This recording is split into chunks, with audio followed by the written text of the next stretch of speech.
A billionaire heir falls for a humble black waitress during Christmas, but their love sparks a storm that threatens his family's empire and her very safety. In a world where status means everything, he must choose between legacy and love. Sit tight, this story will grip your heart till the very end. The snow had begun to fall gently over Seoul, soft flakes melting against the glowing Christmas lights that lined the streets. Inside the luxury hotel, the atmosphere was far from peaceful. Waiters and waitresses rushed back and forth, decorators were climbing ladders to drape garlands, and the aroma of roasted chestnuts mixed with the expensive perfume of passing guests. Maria adjusted her apron, tying it tighter around her waist as she balanced a tray of steaming coffee cups. Her feet ached from the double shifts she had been taking, but she didn't complain. Every tip, every extra one she earned was another step closer to sending money back home to her family in Nigeria. She hummed softly to herself, a Nigerian Christmas tune that reminded her of Lagos streets filled with drums and laughter. The sound was drowned out by the clattering of silverware and bustling staff, but one person noticed. Miho, the heir to the hotel empire, had slipped away from his family's suffocating presence upstairs. He was dressed casually, blending in with the staff, something he often did when he wanted to feel unseen. Hearing her voice stopped him in his tracks. There was something raw and unpolished about her singing. It wasn't trained, it wasn't perfect, but it was alive. He leaned against the doorway, watching her stringing tiny ornaments along a tree, her lips curved in a smile despite the obvious exhaustion on her face. Nobody else seemed to notice her, except to hand her another task. Waitress, fix that ribbon. Waitress, carry those boxes. Each command tossed at her stripped her presence down to her uniform. But to Miho, she seemed to glow in the chaos. Their eyes met briefly when she turned, startled to find him standing there. He gave a polite bow, pretending to be another staff member. "You sing beautifully," he said. Her face flushed, unsure whether to thank him or dismiss the words. Compliments weren't common in her world. She gave a small smile. "It helps the work feel lighter," she replied, returning to her decorations. For reasons he couldn't explain, Miho stayed. And that night, the first spark of something unexpected flickered quietly beneath the glowing Christmas tree. The following evening, Maria was again buried in work. Boxes of ornaments sat stacked beside her, garlands spilled across the floor, and the pressure from the managers was unrelenting. The Christmas gala was less than a week away, and everything had to be perfect. She barely noticed when Miho appeared, sleeves rolled up, kneeling beside her. "Let me help," he said, picking up a strand of tangled lights. Maria blinked, surprised. "You don't have to. This is my job." "I know," he answered simply, "but tangled lights are nobody's job." She laughed despite herself, her tiredness momentarily forgotten. There was something about him. He carried himself differently than the other staff, but she couldn't place it. His hands weren't used to heavy lifting. She noticed the faint hesitation in his grip. Still, he worked alongside her, his expression earnest. Together, they wrestled with the stubborn lights, laughing when the bulbs blinked unexpectedly in mismatched colors. Maria taught him how to tie ribbons the way her grandmother had shown her back in Nigeria, strong, simple, and beautiful. He listened attentively, as if each word mattered. When the night grew late and the hotel quieted, they shared cups of cocoa in paper cups, sitting on the steps of the service hallway. Maria spoke about her siblings, about the Christmas traditions she missed back home. Miho listened, his chest heavy with an unfamiliar longing. He had everything money could buy, yet none of the warmth she carried in her stories. "You make Christmas sound real," he admitted. "For me, it's always been about business. Guests, appearances. But you make it sound alive." Maria smiled softly. "Christmas isn't in the lights or the gala. It's in people. It's in the heart." For the first time in years, Miho felt the truth of it. And though she didn't know who he really was, Maria had already begun to rewrite the way he saw the world. The gala preparations intensified with each passing day. Maria found herself surrounded by shimmering gowns, polished silver trays, and endless instructions barked by supervisors. But she also found herself glancing often toward Miho, who somehow appeared whenever she needed help most. When a stack of glassware nearly toppled over, his steady hands caught it just in time. When she struggled with carrying boxes, he was there to lift them with her. And when her voice trembled from exhaustion, he offered quiet encouragement. To others, he was just another worker lending a hand. To Maria, he was becoming a secret she looked forward to every day. But whispers started to circle. That Nigerian waitress is getting too comfortable, one of the Korean waitresses sneered under her breath. Always laughing with that guy. Doesn't she know her place? Maria heard it, though she pretended not to. She had been looked down on before in different countries, in different jobs. But this time, it stung more deeply because she couldn't deny what she was beginning to feel. The laughter they shared, the warmth she felt whenever Miho was near, these weren't things she could simply ignore.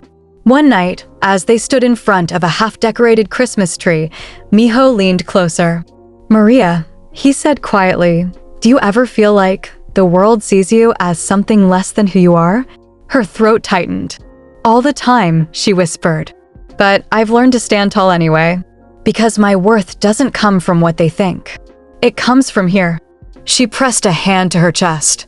Miho looked at her, something burning in his eyes. For the first time, he wanted to confess who he truly was.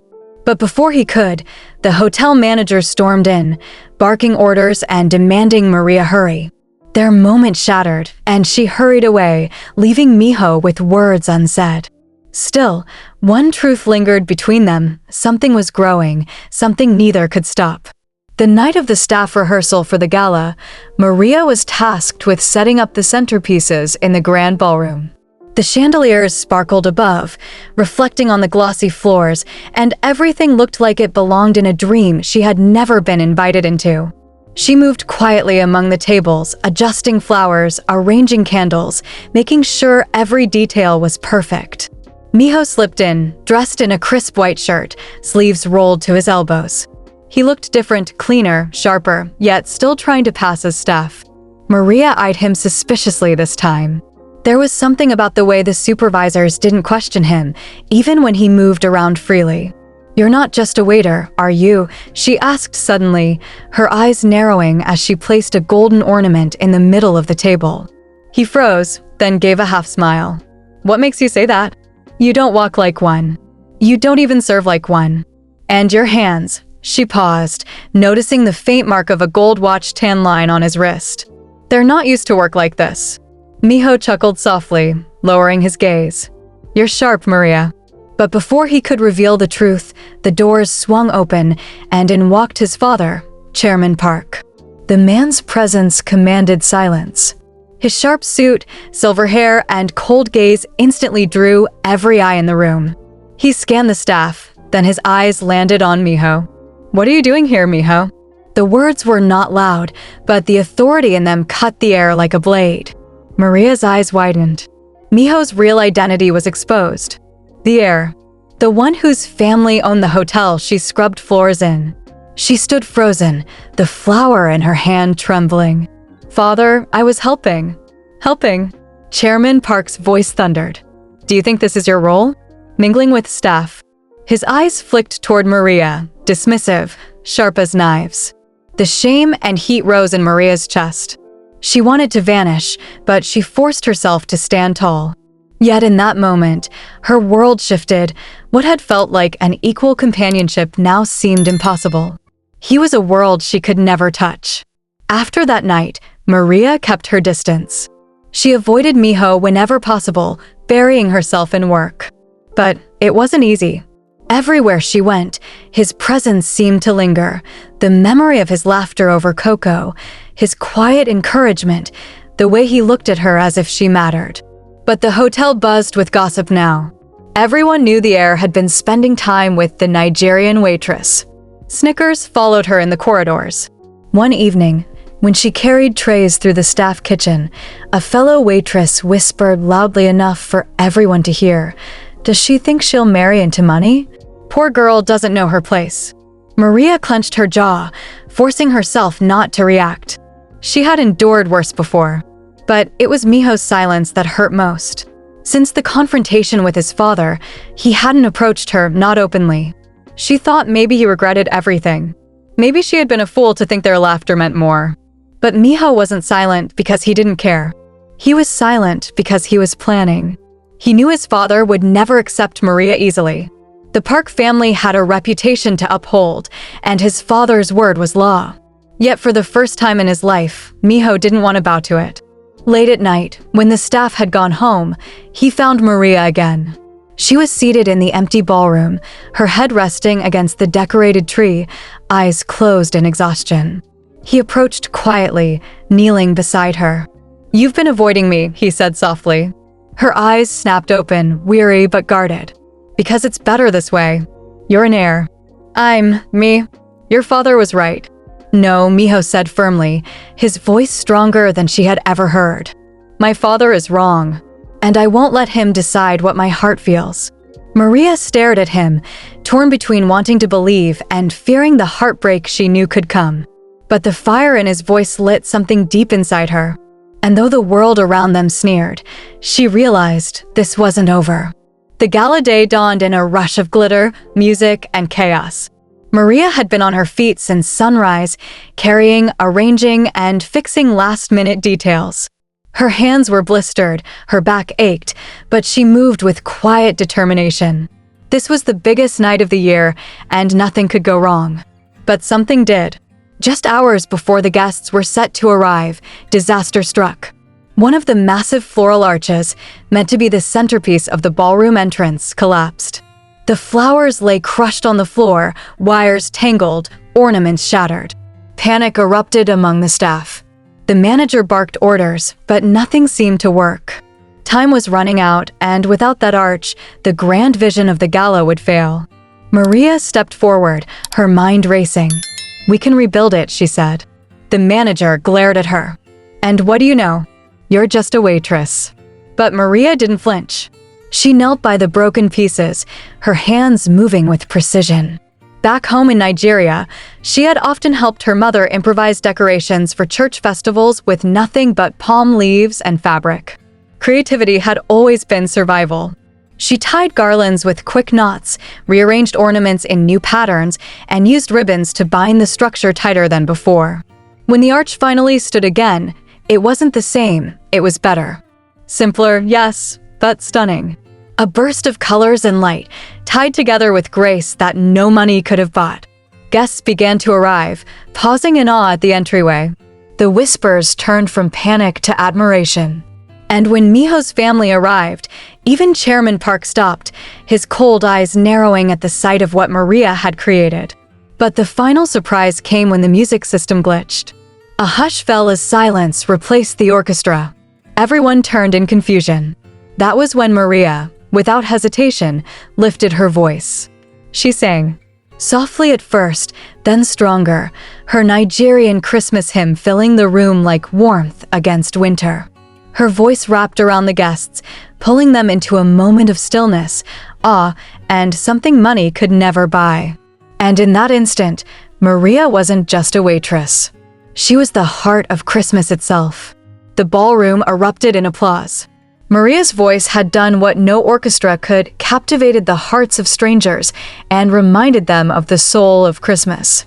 Even as the system crackled back to life, the guests were still enchanted, their eyes fixed on the Nigerian waitress whose song had saved the moment. Maria, breathless, lowered her gaze, cheeks burning. She hadn't planned it. She hadn't wanted the spotlight. But necessity had pushed her forward, and instinct had carried her through. The manager, red-faced and sweating moments ago, could only stammer, "Good work." But not everyone was pleased. From the corner of the room, Chairman Park's lips tightened. He leaned toward his wife. "This girl is becoming a distraction." His gaze flicked toward his son, who was clapping proudly, his eyes locked on Maria. Later that evening, as the gala unfolded in full swing, Miho's younger cousin Sia-Jean approached Maria while she was serving champagne. He smirked, his words low but cruel. "Enjoy your moment, waitress. But don't mistake applause for belonging. People will clap for the clown too, it doesn't make her royalty." The sting of his words nearly broke her composure, but before she could reply, Miho appeared at her side. His hand brushed against hers briefly as he took a glass. His eyes, warm and defiant, told her what words could not. Don't listen to them. But the night wasn't over. A hush fell as Chairman Park rose to address the guests. He praised the hotel's success, the elegance of the event, and the future of the Park Empire. Then, with a deliberate pause, he gestured toward Miho. My son, the heir of this legacy, must learn the responsibilities that come with our name. And that begins with making choices worthy of our status. Tonight, I want to make clear that the Parks do not fraternize with staff. The words were sharp, cutting through the joy of the evening like glass. Eyes turned first to Miho, then to Maria. A low murmur spread through the room. Maria's hands trembled on the tray she carried, her heart pounding in her ears. She wanted to disappear, but the eyes of the powerful held her pinned in place. And then Miho stood. The clinking of champagne glasses stopped. Every eye in the ballroom fixed on Miho as he rose to his feet. His heart hammered in his chest, but his voice was clear. Father, he said, bowing respectfully first, as tradition demanded. Then he straightened, his gaze fierce. With all due respect, you're wrong. Gasps rippled through the crowd. The Park heir had never contradicted his father in public before. This gala, Miho continued, his voice strong, was not saved by wealth or status or the perfection of appearances. It was saved by heart, by courage, by someone you dismiss as unworthy. He turned, his eyes finding Maria in the crowd. His chest swelled with pride. It was saved by her. Maria froze, her breath catching as whispers surged around the room. That Nigerian waitress? Did he just? Unbelievable. Chairman Park's face darkened, his jaw tight. Miho, sit down. Do not humiliate us further. But Miho stepped forward, every movement deliberate. Humiliation is pretending love doesn't matter. Humiliation is thinking money makes us more human than others. If this family empire cannot recognize the worth of someone like Maria, then maybe it's not worth inheriting. The silence that followed was heavy, electrifying. Maria's eyes burned with unshed tears, her body trembling with a mixture of fear and awe. Never had anyone defended her like this, especially not someone with the power to lose everything. Then, from the corner of the hall, an elderly guest, the chairman's oldest business partner, rose slowly to his feet. The boy is right, the old man said, his voice raspy but firm. This young woman's voice touched us tonight. And if your empire has no room for heart, Chairman Park, then perhaps it is weaker than I thought. A murmur of agreement stirred among the guests. For the first time, the authority of Chairman Park faltered. His grip on the crowd slipped. Maria stood there, caught between dread and wonder, as Miho extended his hand toward her. Walk with me, he said softly, his eyes never leaving hers. And in front of Seoul's most powerful, she placed her trembling hand in his. The aftermath was chaos. Guests buzzed with gossip, some cheering Miho's boldness, others shaking their heads in disbelief. The press, though warned to remain discreet, had already begun whispering about the scandal brewing within the Park dynasty. Maria, overwhelmed, wanted nothing more than to escape. When she and Miho finally stepped out into the crisp night air, the snow falling softly around them, she pulled her hand free. You shouldn't have done that, she whispered, her breath visible in the cold. You don't understand what this means. They'll never forgive me. They'll never forgive you. Miho turned to her, his expression unshaken. I don't care what they forgive. I care about what's true. Maria shook her head, tears brimming in her eyes. You're an heir, Miho. You belong to that world, and I don't. All I wanted was to work, to save money, to keep my family alive back home. I never asked for this. But you gave me something I never had, he said, stepping closer. Do you know how empty my life has been? Surrounded by wealth, but starved of joy. You showed me Christmas, not the one in chandeliers and champagne, but the one in laughter, in cocoa, in tangled lights. I can't go back from that. I won't. Maria's lips parted, her chest tightening with emotions she couldn't name. She wanted to believe him. She wanted to lean into the warmth of his words. But the weight of reality pressed harder. Inside the hotel, Chairman Park's fury boiled. "This ends tonight," he hissed to his advisors. "Find out everything about that girl. Her background, her family, her weaknesses. If my son won't let go willingly, then we'll force her out." And as Maria and Miho stood in the snowfall, their breath mingling in the cold air, neither of them knew how far the storm about to descend would go. The next morning, Maria woke to whispers that spread like wildfire among the staff. Her name was on every tongue. Some praised her bravery and talent, others mocked her for trapping the air. In the pantry, 2 waitresses snickered as Maria passed.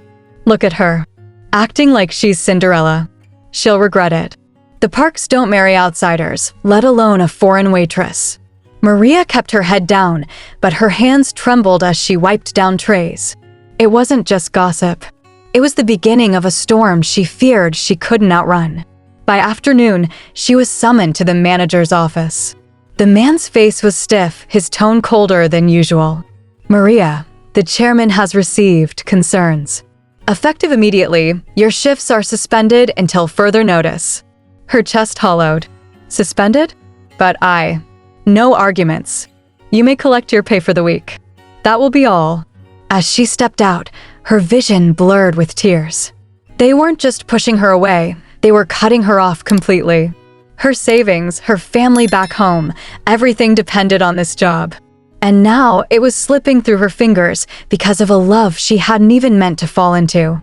That night, Miho found her sitting on the hotel's back steps, clutching her apron in her lap like a lifeline.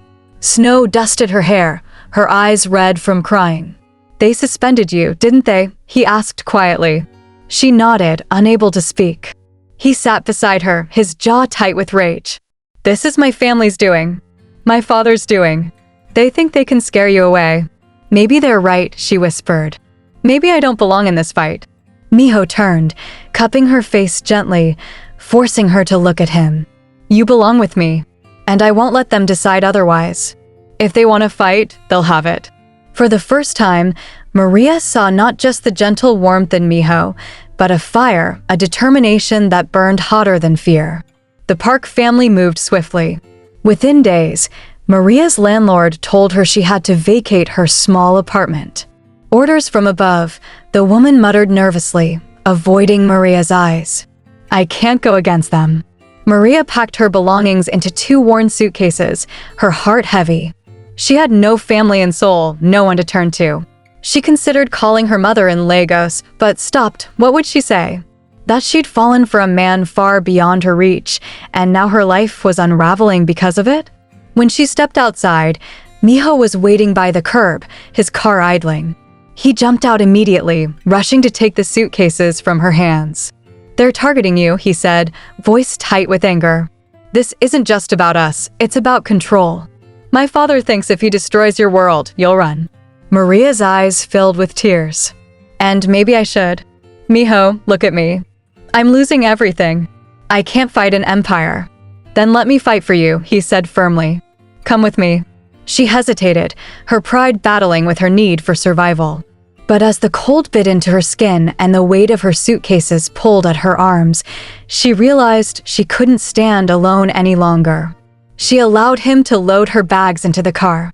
As they drove through the glittering streets of Seoul, past towers of glass and steel, she felt the walls of his world closing in, and yet, sitting beside him, she also felt strangely safe. When they arrived at a quiet villa on the outskirts of the city, Miho led her inside. It wasn't as grand as the Park mansion, but it was warm, private, and his. "This is where I come when I need to breathe," he said softly. "And now it's yours too. No one can touch you here." Maria sank into the couch, exhaustion overwhelming her. For the first time in days, she let herself believe she wasn't alone.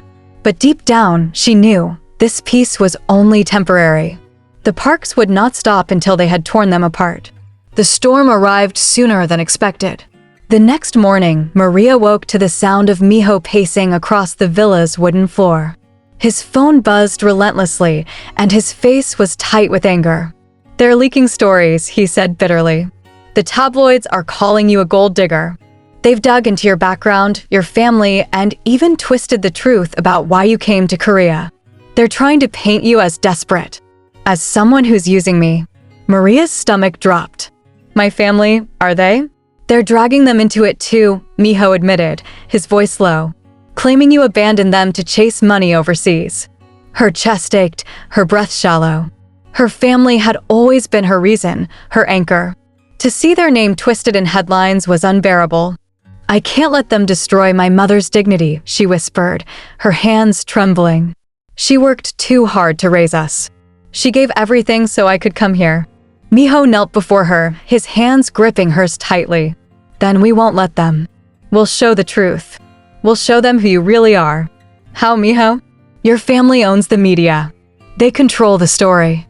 Then we'll change the narrative ourselves, he said, his eyes burning. We'll make them see you, not as the waitress they despise, not as the foreigner they mock, but as the woman who saved their Christmas. The woman I love. The word hung between them like fire. Love. Maria's heart stuttered, her lips parting, but no sound came. She wanted to believe him, to hold on to those words, but fear wrapped around her chest like chains. Before she could respond, his phone buzzed again. This time, the message made him pale. They've arranged a press conference, he whispered. And they're demanding I denounce you publicly. Maria's blood ran cold. She stared at him, her pulse racing. What will you do? Miho looked at her, his voice steady despite the storm around them. I will tell the world the truth. The day of the press conference arrived like a storm cloud over Seoul. Reporters gathered in the grand hall of the Park Hotel, cameras flashing, microphones thrust forward in anticipation. The scandal had already spread like wildfire across social media. Everyone wanted to hear from the park heir himself. Maria sat hidden in the villa, glued to the television, her heart pounding. She wanted to beg him not to do it, not to sacrifice himself for her, but Miho had been resolute when he left that morning. If I don't stand for us now, then I'll lose you anyway. Chairman Park stood at the podium first, his presence commanding. My son has been misled, he declared coldly.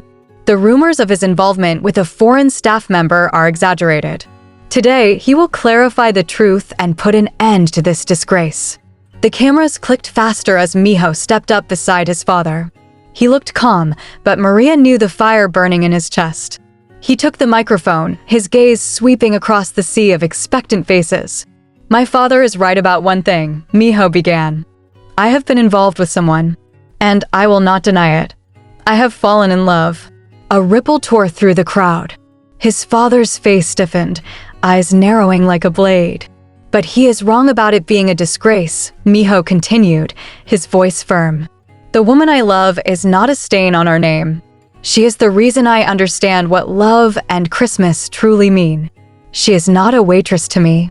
She is Maria, courageous, kind, and stronger than anyone in this room. Gasps filled the hall.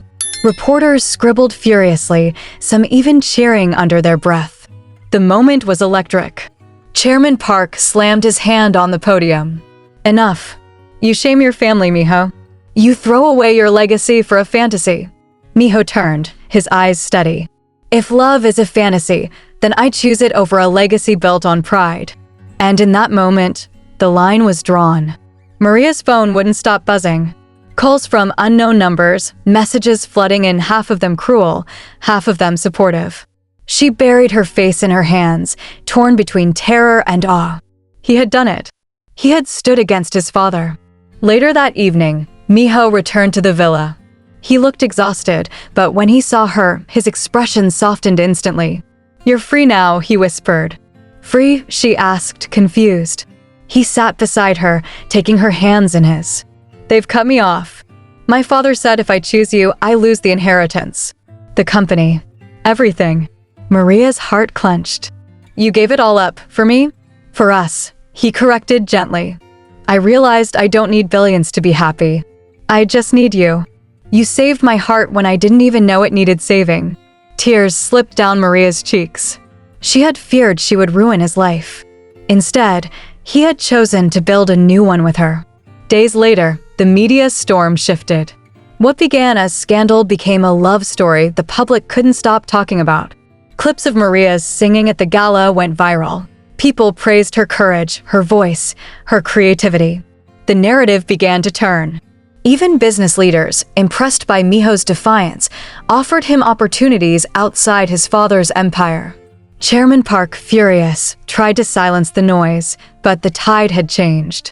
The more he tried to bury Maria, the more the world embraced her. So he had no other choice but to accept them after his wife had pleaded countless times, seeing that their love was really unbreakable. And on Christmas Eve, under the same glittering tree they had decorated together, Miho took her hand. "Maria," he said softly, his eyes filled with unshakable love. "I don't want to be the heir. I don't want the empire. I want a life with you. Equal, simple, real. Will you walk into it with me?" Maria's breath caught, her smile trembling as tears rolled freely. "Yes, Miho. 1,000 times yes." The staff who once mocked her now watched in awe as the heir and the waitress walked out of the hotel together, hand in hand, not as billionaire and worker, but as two souls who had chosen love over everything else. Outside, the snow fell softly, wrapping the city in white. The bells from a nearby church rang out, their sound carrying through the crisp night air. And as they walked beneath the glowing Christmas lights of Seoul, their hearts beat in perfect rhythm, finally free, finally equal, finally home in each other. If you enjoyed this story, please like, comment, share, and subscribe.